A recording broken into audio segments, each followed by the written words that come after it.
过当年苦海秋，你有没有感觉？会赢。只是这一点。天，你所修炼，看看只配在这废墟中苟延残喘。出的东西，恐怕日后。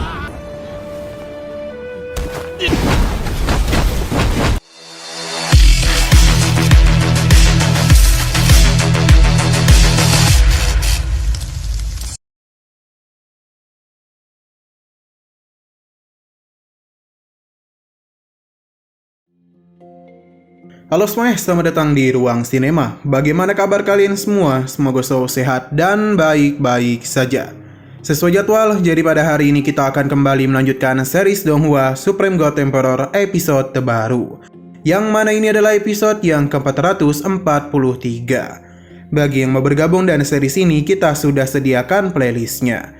Jadi kalian bisa dengan mudah mencari di mana episode awal dari series ini. Tapi sebelum kita mulai episode terbarunya, kita akan melihat dulu apa saja yang telah terjadi, tepatnya pada episode 442. Kemarin kedatangan dari Sekte Ribuan Formasi dan juga Tanah Suci Xuanyu layaknya angin segar untuk aliansi darah. Karena berkat kedatangan mereka lah orang-orang Gunung Xuankong dan juga para antek-anteknya dibuat tidak berdaya. Jika terus seperti ini, maka Mu Yun dan yang lainnya hanya tinggal menunggu waktu saja untuk bisa memenangkan pertarungan. Terlihat dengan begitu jelas betapa kesulitannya para tetua Gunung Xuankong dalam melawan balik aliansi darah. Ketika kemenangan sudah di depan mata mereka, sesuatu tak diinginkan pun telah terjadi. Yang mana Xuan Tian datang dan membawa begitu banyak pasukan. Tapi yang datang kemari tidak hanya dia saja, namun Ku Xing juga. Karena bagaimanapun dia memiliki urusan kepada Xuan Tian. Alasan Xuan Tian kemari adalah ingin menghabisi Mu Yun. Karena bagaimanapun perkembangannya sudah membuat mereka menjadi begitu khawatir. Jadi apapun yang terjadi, Mu Yun harus mati. Nah sekarang kita akan melanjutkan episode terbarunya. Bagi Xuan Tian, Ku Xing bukanlah lawan yang pantas untuk menghadapi dirinya. Memang benar kalau Ku Xing telah menerima warisan Heavenly Venerable Ku Hai. Tapi semua itu tidak akan cukup untuk menghadapinya. Jadi bagi Xuan Tian, Ku Xing adalah sampah. Ku Xing tidaklah peduli karena jika apa yang dia katakan, maka seharusnya Ku Xing tidaklah peduli dengan apa yang dia katakan. Namun perkataan itu juga seharusnya berlaku kepada Mu Yun. Namun mengapa dia itu takut kepadanya? Saat itu juga pertarungan pun langsung saja dimulai di antara mereka. Dalam pertarungan itu terlihat jelas kalau Ku Xing dan Xuan Tian saling berimbang, tapi untuk saat itu saja. Pertarungan tidak terjadi di sana, namun di tempat lain juga. Sedangkan Mu Yun bersama para gadisnya ingin lebih dekat dengan pertempuran Ku Xing dan Xuan Tian. Ini pun sempat membuat para tetua merasa khawatir kepadanya. Jadi ikulah yang akan turun tangan untuk bisa melindungi tuan mereka. Kita pun kembali melihat pertarungan antara dua orang kuat ini.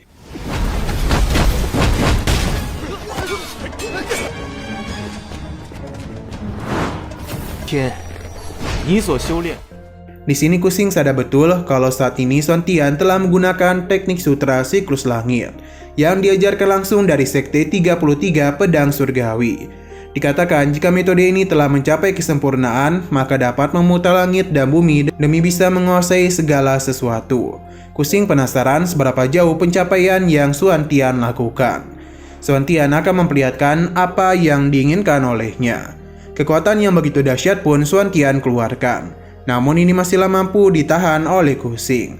Apalagi retakan ruang telah terjadi dan menciptakan ledakan yang begitu besar. Kini adalah giliran Ku Xing untuk melawan balik Xuan Tian. Dengan pertarungan yang begitu intens membuat Iku berkeyakinan kalau pertarungan di antara mereka mungkin akan berlangsung lama untuk bisa mencari pemenangnya.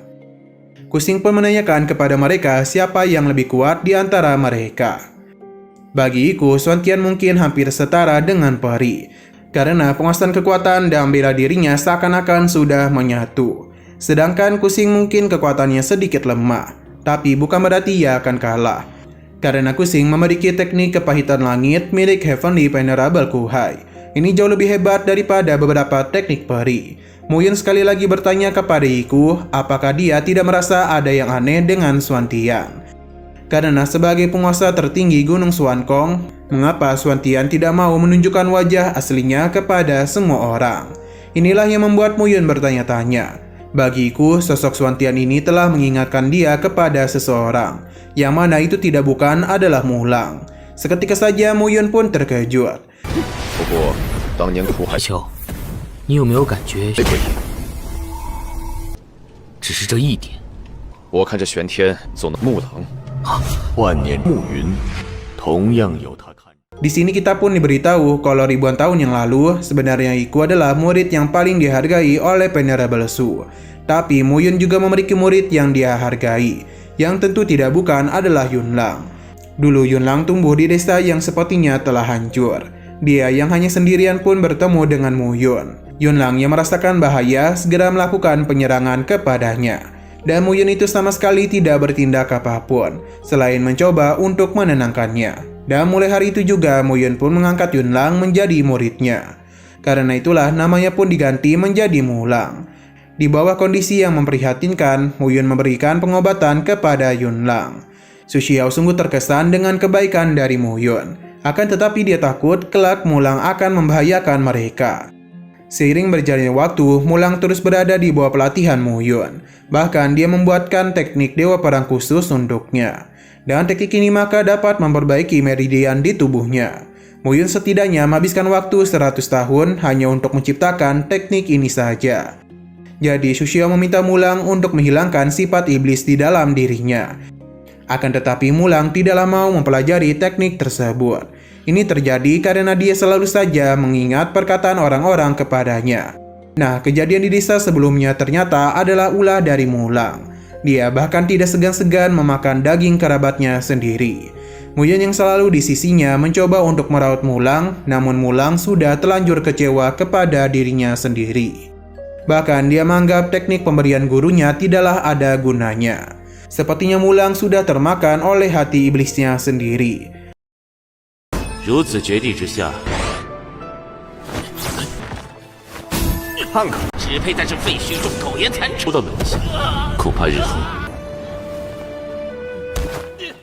Pada akhirnya mereka pun berpisah. Kini Mu Yun mencoba melupakan kenangannya bersama muridnya itu dan cara berpetualang mengumpulkan harta-harta berharga. Akan tetapi seberapa sulit pun perjalanan Mu Yun, ia tetap selalu mengingat Mulang. Selama 10.000 tahun, Su Xiao dan juga Mu Yun telah melakukan perjalanan di seluruh 3.000 dunia kecil. Mereka sudah tidak bisa menunggu terlalu lama lagi.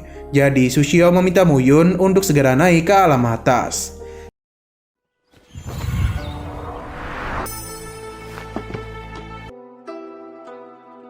小世界已被我们翻了个遍。 Setelah Mu Yun mengalami kenaikan dan Su Xiao mati, sosok Xuan Tian pun muncul, yang mana dia meminta kepada seluruh pasukannya untuk menghabisi orang-orang di 3.000 dunia kecil yang berani menyebut nama Mu Yun dan juga Su Xiao. Mendengar perkataan Iku benar-benar telah membuat Mu Yun shock. Nah, sayang sekali lagi seru-serunya episodenya pun harus bersambung dulu. Namun sebelum kita akhiri, seperti biasa kita akan melihat preview bagian selanjutnya. Di sini Xuan Tian sedang memberitahu kepada Kuxing tentang betapa lemahnya Venerable Mu Yun, yang mana dia itu telah gagal dalam melewati gerbang langit. Bahkan dia juga tahu betapa lemahnya Su Xiao. Bagi Xuan Tian, mereka itu bukanlah apa-apa. Dia juga akan menunjukkan teknik hebat yang dirinya miliki. Mendengar apa yang dia katakan seketika saja membuat Mu Yun mengingat sesuatu, yakni tentang teknik dewa perang khusus. 这结果呢？ 天界门和众多和苦海天尊的苦天诀，真是绝！ Oke, sekian dulu pada video kali ini. Untuk video selanjutnya akan segera hadir. Jadi bagi kalian yang ingin mengikuti series ini, langsung saja klik subscribe dan aktifkan loncengnya. Terima kasih yang sudah menonton video sampai habis. Jika kalian suka pada video ini, klik like dan share ke teman-teman kalian tentang channel ini. Dan ditunggu aja kelanjutannya. Oke, sampai jumpa di video selanjutnya.